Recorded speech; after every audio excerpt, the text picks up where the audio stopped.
धुंध में खोई परछाई अर्जुन की चाय की दुकान पुरानी दिल्ली की संकरी गलियों में एक शांत ठिकाना थी। यहाँ सुबह की पहली किरणें किताबों की पुरानी खुशबू और ताज़ी चाय की गर्माहट में घुल मिल जाती थीं। उसने धीरे से अपनी आंखों पर चश्मा चढ़ाया और आज के अखबार की सुर्खियों पर नजर डाली। दुनिया भर में उथल पुथल मची थी, पर उसकी दुनिया इस छोटी सी दुकान की चारदीवारी में सिमटी थी। तभी दरवाजे पर एक हल्की सी खटखट हुई। यह असामान्य था। ग्राहक इतने सवेरे नहीं आते थे, और अर्जुन को यह आवाज जानी पहचानी लगी, जैसे दशकों पुरानी कोई धुन। एक लंबा साया दरवाजे की चौखट पर उभरा। शेरगिल, वही पुराना थका हुआ चेहरा, आंखों में वही पैनी नजर। 30 साल पहले भी वह ऐसा ही दिखता था। अर्जुन, शेरगिल की आवाज ने खामोशी को चीरा। तुम्हें लगा था कि तुम इस दुनिया से भाग सकते हो? अर्जुन ने एक गहरी सांस ली, जैसे कोई पुरानी धूल फेफड़ों में भर गई हो। मुझे लगा था कि मैं अपनी दुनिया बना चुका हूं, शेरगिल, तुम्हारी दुनिया का हिस्सा नहीं। शेरगिल ने दुकान का मुआयना किया। उसकी आंखें हर कोने पर ठहरतीं, जैसे किसी संदिग्ध वस्तु की तलाश में हो। तुम्हारी यह दुनिया बस एक बहाना है, अर्जुन, एक परछाई। अर्जुन मुस्कुराया, एक बेजान कड़वी मुस्कान। परछाई ही सही, कम से कम यह मेरी अपनी परछाई है, तुम्हारी दी हुई नहीं। शेरगिल ने अपनी जेब से एक मुड़ा हुआ कागज निकाला। यह तुम्हें याद है? अर्जुन की नजर उस कागज पर पड़ी। एक पल के लिए उसकी सांस अटक गई। वह एक पुरानी तस्वीर थी, एक युवा अर्जुन, मीरा और शेरगिल किसी अनजान पहाड़ी रास्ते पर। तस्वीर की पृष्ठभूमि में कश्मीर की बर्फीली चोटियां दिख रही थीं, जहां एक मिशन ने उनकी जिंदगियों को हमेशा के लिए बदल दिया था। मीरा, अर्जुन ने फुसफुसाया, जैसे कोई भूला हुआ नाम अचानक होंठों पर आ गया हो। शेरगिल ने कागज वापस जेब में रखा। हाँ मीरा, उसकी फाइल फिर से खुल गई है, अर्जुन, और तुम इस मामले में सबसे अच्छे हो। अर्जुन ने गहरी सांस ली। 30 साल इतनी लंबी अवधि, फिर भी वह घाव हरा था। मुझे लगा था कि वह मर चुकी है। हमने भी यही सोचा था, शेरगिल ने कहा, पर उसके सिग्नेचर हाल ही में एक ऐसी जगह मिले हैं जहां उसे नहीं होना चाहिए। अर्जुन ने अपने कप में बची हुई चाय को देखा। ठंडी, फीकी, यह उसकी अपनी जिंदगी की तरह लग रही थी। क्या चाहती है एजेंसी? उसने आखिरकार पूछा। उसकी आवाज में एक अजीब सी उदासीनता थी। मीरा को वापस लाना है, अर्जुन, जिंदा या जो भी हो। शेरगिल की आवाज ने उसके शब्दों में छिपी क्रूरता को बेनकाब किया। अर्जुन ने अपनी आंखें बंद कर लीं। कश्मीर, मीरा, एक बर्फीली रात, विश्वासघात और एक धमाका, सब कुछ एक साथ वापस आ गया। वह उस दिन को कभी नहीं भूला था जब मीरा को मृत घोषित किया गया था।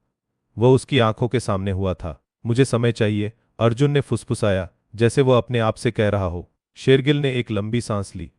तुम्हारे पास एक हफ्ता है। एक पुराना कॉन्टैक्ट तुम्हें कल सुबह देहरादून में मिलेगा। उससे संपर्क कोड वही पुराना होगा, धुंध में खोई परछाई। अगली सुबह देहरादून की ठंडी हवा अर्जुन के चेहरे पर लगी। वह स्टेशन के बाहर बनी एक छोटी सी चाय की दुकान पर बैठा था। उसकी निगाहें आने जाने वाले लोगों पर टिकी थीं। एक युवक, जिसकी उम्र शायद 25 रही होगी, उसके पास आया। उसके हाथ में एक पुरानी उर्दू शायरी की किताब थी। धुंध में खोई परछाई, युवक ने फुसफुसाया, किताब को धीरे से मेज पर रखते हुए। और उस परछाई को ढूंढने की जिम्मेदारी किसकी है?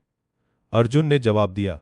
उसकी आवाज में वही पुराना सख्त लहजा लौट आया था, जो उस परछाई के साथ सालों तक चला हो। युवक ने कहा, उसकी आंखों में सम्मान था।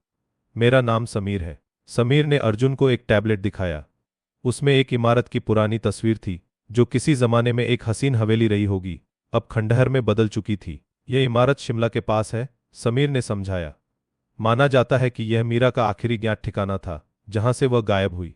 अर्जुन के मन में पुरानी यादें उमड़ पड़ीं। शिमला की वो सर्द रातें, मीरा की हंसी, और उन दोनों के बीच पनपता एक नाजुक रिश्ता। उन्होंने अगले दिन शिमला के लिए ट्रेन पकड़ी। सफर के दौरान अर्जुन ने समीर को अपनी पुरानी कहानी का एक हिस्सा सुनाया। मीरा सिर्फ एक एजेंट नहीं थी, समीर, अर्जुन ने कहा, उसकी आवाज में एक अजीब सी उदासी थी।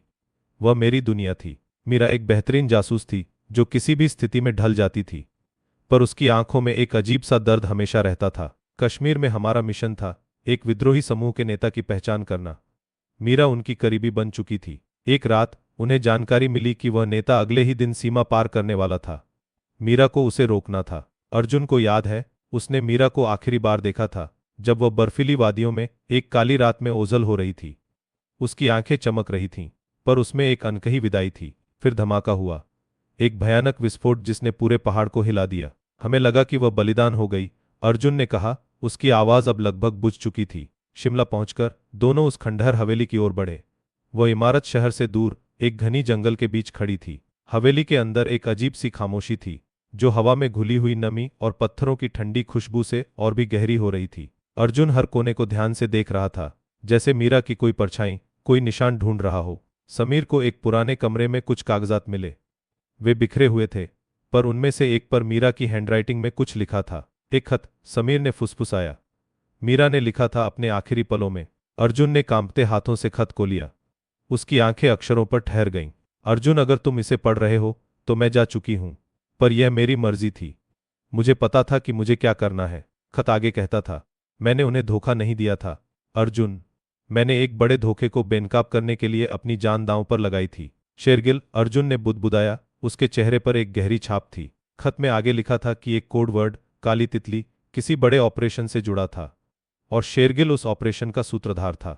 अर्जुन को याद आया, काली तितली एक पुरानी एजेंसी के लिए एक गुप्त कोड था, जिसका इस्तेमाल खुद शेरगिल ने किया था। मीरा ने अपनी जान पर खेलकर यह सच्चाई उजागर करने की कोशिश की थी और शेरगिल ने उसे एक गद्दार के रूप में पेश किया।